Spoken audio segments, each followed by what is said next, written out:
tempat ini pada pagi hari ini. Kemudian yang kedua, salawat serta salam semoga tetap tercurah limpahkan kepada junjungan kita, Nabi kita, Nabi Muhammad SAW yang telah membawa kita dari zaman jahiliyah menuju zaman Islam ya, dan yang tentu kita harapkan nanti syafaatnya di yaumil qiyamah.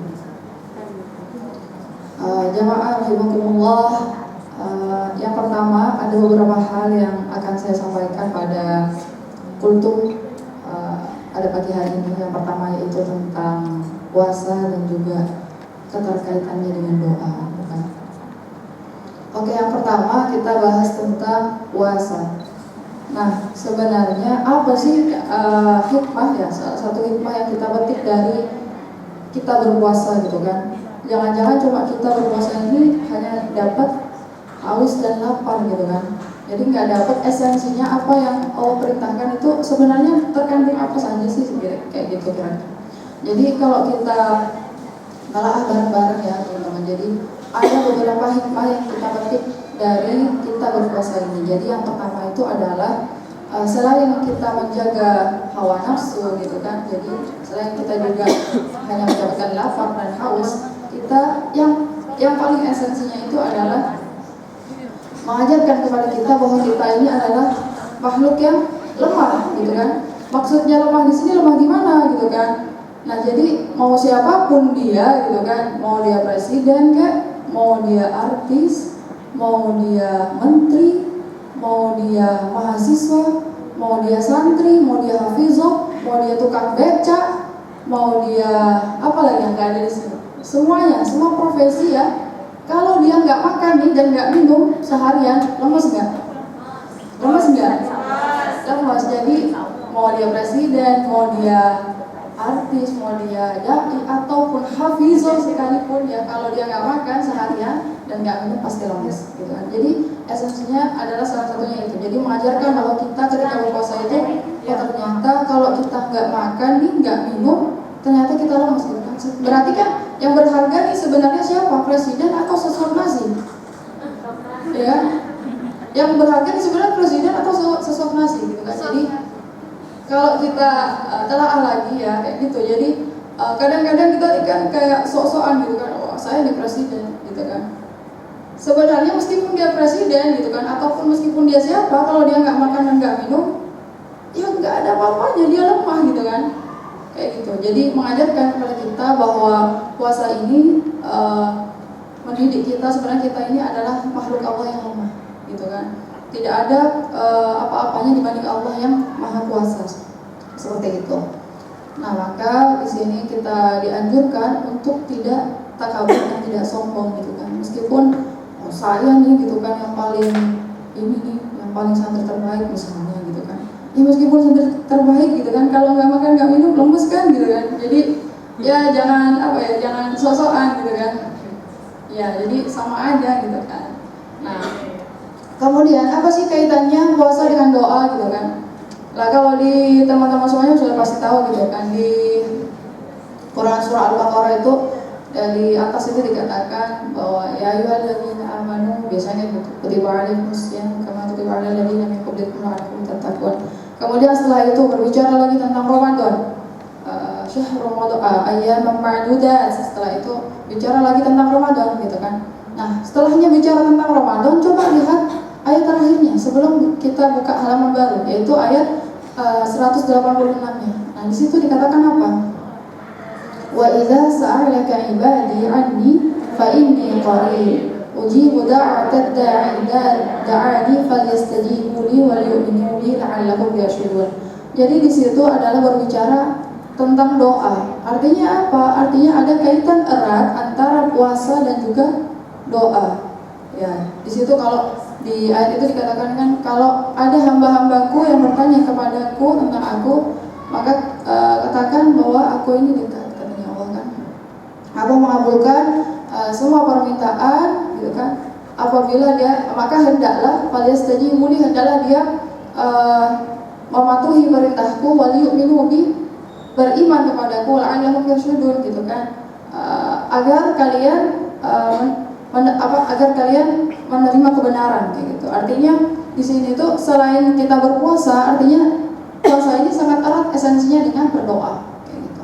Jadi makanya kalau di hadis itu kan ada dikatakan juga, riwayat Tirmizi dan Ibnu Majah itu ada 3 orang yang tidak akan pernah tertolak doanya. Siapa tuh kira-kira yang nomor 1? Ada yang tahu nggak? Orang yang berpuasa hingga dia berbuka. Jadi kalau kita lagi puasa nih dan puasanya benar-benar gitu kan, maka ya potensi untuk tertolaknya doa itu sangat kecil gitu kan. Nah, makanya ketika kita berpuasa hendaklah banyak-banyak kita berdoa kayak gitu. Kemudian yang kedua adalah yaitu pemimpin yang adil. Jadi kalau ada pemimpin yang adil, kemudian misalnya juga kayak seperti Umar gitu kan, dulu yang berdoa di apa itu namanya Laut Merah yang sempat dia itu tidak mengalir gitu kan, kemudian diberikanlah surat ke lautan itu, artinya dia mengalir lagi. Jadi karena memang Umar ini adalah pemimpin yang adil. Kemudian selain pemimpin yang adil apa? Doa orang yang terzolimi. Ya betul. Jadi kalau teman-teman terzolimi ini maka berdoalah yang baik-baik gitu kan. Nah kemudian sedikit lagi ya teman-teman, ngantuk-ngantuk.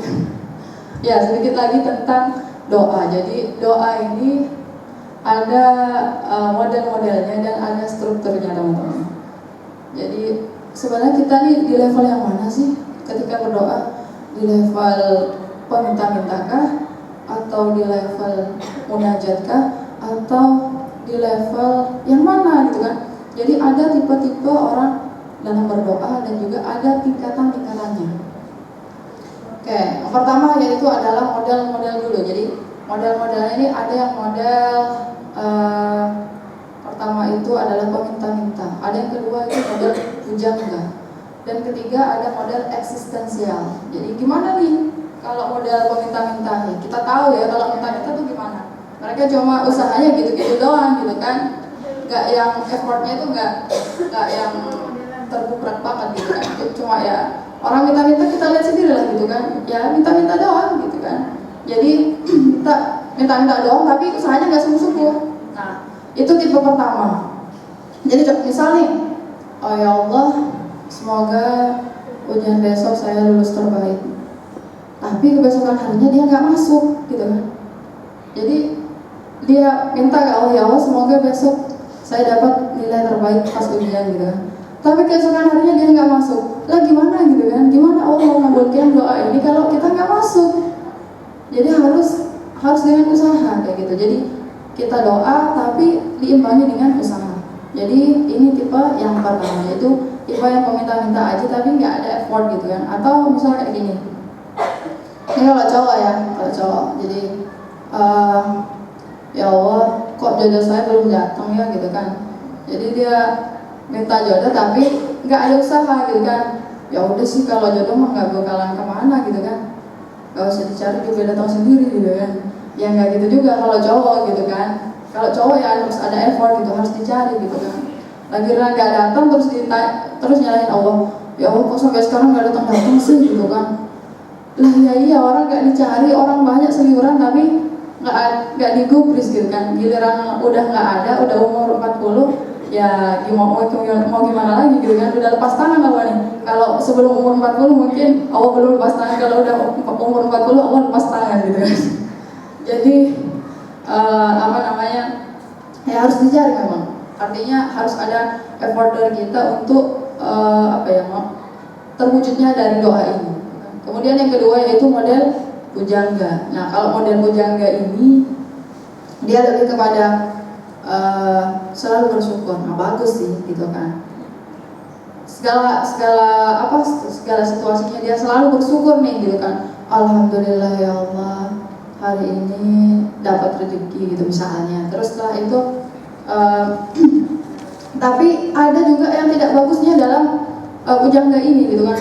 Artinya apa? Dia dalam situasi apapun dia tetap bersyukur kepada Allah. Jadi ada beberapa hal yang kita itu harus memperjuangkan takdir Allah. Artinya misalnya nih gitu kan, kita melihat kezaliman. Jadi tidak melulu kita harus bersyukur dengan keadaan yang ada. Jadi misalnya ada kezaliman di depan kita, kemudian ada kemungkaran, maka kita cegah dengan tangan kita kalau kita mampu gitu kan. Jadi nggak seharusnya cuma bersyukur aja. Misalnya ada teman kita mau dizolimin terus kita ya udahlah itu mah takdir Allah gitu kan. Ya tapi kalau kita bisa mencegahnya gitu kan. Kalau itu terkait dengan kezoliman dan kemungkaran, maka ya kita harus cegah itu. Kemudian yang ketiga ada yang tipe eksistensial. Jadi kalau tipe eksistensial ini yaitu tiap harinya tuh nyambung atau connect terus sama Allah. Ibaratnya sinyalnya kenceng nih gitu kan. Jadi kok sinyal kenceng tuh kan mau apapun tuh ya mau streaming, mau apa gitu kan. Jadi bisa gitu kan. Jadi kalau yang eksistensial ini dia sinyalnya kenceng gitu kan.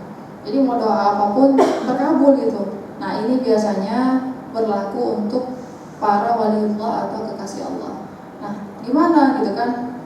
Jadi dia mau secara lisan ataupun secara qalbu gitu kan, dia senantiasa connect dengan Allah gitu kan. Baik itu lisannya, cobalah latih gitu kan. Kita misalnya kita latih nih setiap dari mulut kita tuh keluar selalu, atau kalau nggak dari mulut dari hati kita gitu kan. Biasakan untuk senantiasa connect dengan Allah. Ya mungkin 15 menit connect, tapi setelah itu mau makan atau ngapain udah lupa lagi gitu kan. Jadi memang kalau bukan berarti itu masih belum kokoh gitu kan, belum kokoh di dalamnya. Jadi memang harus dilatih, memang nggak langsung yang setiap saat langsung terikat dengan Allah, karena memang hanya beberapa orang yang memang dia itu benar-benar dekat dengan Allah kayak gitu. Oke, terakhir ini teman-teman, yaitu terkait dengan struktur doa. Jadi struktur doa ini ada 3 macamnya juga. Jadi ketika kita ingin mengecek nih level mana kita dalam berdoa, kita bisa cek di sini. Jadi ternyata saya masih level 1 ya, atau kita sudah di level 2 atau sudah di level 3 gitu kan. Jadi misalnya yang pertama, yang model-model doa ini, struktur doa ini, yang pertama ada struktur yang sama dia, yang dia masih meminta-minta atau memerintah gitu kan. Jadi meminta-minta ini kata lainnya dari memerintah. Misalnya ya Allah gitu kan, ampunilah saya gitu, maafkanlah saya. Iya, alhamdulillahnya Allah itu kasih sayangnya banyak kepada kita. Artinya meskipun kita minta-minta, Allah tuh senang gitu kan. Tapi kalau misalnya Allah mau berkata kayak gini, ya Allah ampunilah saya, lah emang itu siapa gitu kan, berani-beraninya nyuruh saya suruh maafin gitu kan, emang kamu siapa gitu kan. Tapi Allah nggak gitu kan, Allah nggak gitu. Jadi Allah tuh suka kalau ada hambanya yang dia itu meminta-minta gitu kan. Jadi ud'uuni astajib lakum. Jadi jangan khawatir ya, meskipun kita masih kelasnya di meminta-minta nih, nggak apa-apa gitu kan, daripada tidak berdoa kayak gitu. Jadi meskipun masih kelas di meminta-minta nggak apa-apa, tapi setidaknya kita tidak lupa untuk berdoa. Jadi, dan kemudian yang nomor 2 ada tipe yang munajat. Nah munajat ini gimana sih? Munajat ini sama kayak curhat gitu kan. Nah kalau tipe ini tuh dia nggak minta-minta teman-teman. Misalnya nih kalau kalau kayak kita nih, kayak kita kalau curhat ketemu kayak gimana tuh? Kamu baik ya, kamu ganteng deh, boleh nggak minjem duit 100.000? Kayak gitu. Jadi artinya kita curhat dulu, setelah itu baru to the point gitu kan. Artinya nggak langsung kalau tadi kan minta langsung, ya Allah ampuni saya, ini saya semuanya gitu, langsung minta nih. Tapi kalau ini enggak, ya Allah sebenarnya besok tuh saya ada ini ya Allah. Terus jadi curhat gitu kan, curhat. Setelah itu baru dia selip-selipin gitu kan, minta gitu kan. Jadi ada yang tipe munajat ini. Kemudian yang munajat ini juga bedanya adalah dia mintanya nggak langsung gitu kan. Jadi pernah dicontohkan oleh Ali bin Abi Thalib di sini gitu kan. Gimana doanya? Jadi Ali itu beliau bilang begini gitu kan. Ya Allah, sesungguhnya telah nyata dosaku yang banyak ini gitu kan. Kemudian tapi ampunanmu dan juga rahmatmu sangat luas dan cepat. Jadi di situ artinya ya memang benar dia nggak minta ke Allah kalau dia diampuni, tapi kan di sisi lain dia juga mengatakan bahwa ampunan Allah dan kasih sayang Allah itu sangat cepat gitu kan. Berarti apa? Nggak usah disebutin, Allah udah pasti ngerti gitu kan. Ngerti kalau dia itu sebenarnya ya Allah ampuni saya kayak gitu. Oke, terakhir yaitu tipe yang kalau tadi tipe kita minta munajat, yang terakhir itu adalah zikir. Nah, zikir ini dia mengingatkan, artinya juga selain bermakna dia mengingat, dia artinya permohonan ya. Jadi misalnya nih teman-teman semuanya lagi galau gitu kan dan pengen dikasih kasih sayang. Nah, maka kita butuh kasih sayang Allah, misalnya kita butuh cintanya Allah, maka apa yang sering kita sebut kalau di Asmaul Husna ya Allah, ya Rahman, ya Rahim. Jadi dari kata Asmaul Husna ini sebenarnya kita adalah berdoa gitu kan, berdoa agar Allah melimpahkan kasih sayangnya kepada kita. Kemudian contoh yang kedua yaitu misalnya dengan zikir subhanallah. Jadi zikir subhanallah ini bukan tanpa maksud ya, artinya ada maksud tersendirinya. Jadi Allah yang Maha Suci, sucikanlah saya dari dosa-dosa saya gitu kan. Jadi artinya kalau kita bilang subhanallah itu ya tidak lain adalah kita berdoa kepada Allah, bermunajat kepada Allah, ya Allah yang Maha Suci, sucikanlah saya dari dosa-dosa saya, seperti itu. Ya mungkin itu ya teman-teman. Jadi kalau yang tipe ketiga ini dia itu lebih kepada setiap kegiatannya itu connect dengan Allah gitu kan. Mau ngapain kita, aktivitasnya doa dulu gitu kan. Kemudian juga setiap batinnya itu juga selalu connect dengan Allah. Jadi artinya memang tidak ada sekat, tidak ada hijab dengan dia dengan Allah. Artinya memang selalu connect gitu kan. Berbeda kalau dengan orang-orang yang masih belum cintanya belum istilahnya tuh, belum lengket lah dengan Allah gitu kan. Jadi dia ya masih setengah-setengah lah ya. Mungkin 15 menit dia bisa nih subhanallah. Setelah itu makan ngomong sama teman udah lupa gitu kan. Jadi ya latih lah ya. Oke, mungkin itu saja yang bisa saya sampaikan pada pagi hari ini. Kurang lebihnya saya mohon maaf. Semoga dapat diambil hikmahnya dan diaplikasikan di kehidupan sehari-hari. Saya mohon maaf apabila ada salah-salah kata. Yang benar datangnya dari Allah, yang salah dari saya selaku manusia. Wabillahi taufiq wal hidayah. Wassalamualaikum warahmatullahi wabarakatuh. Waalaikumsalam warahmatullahi wabarakatuh.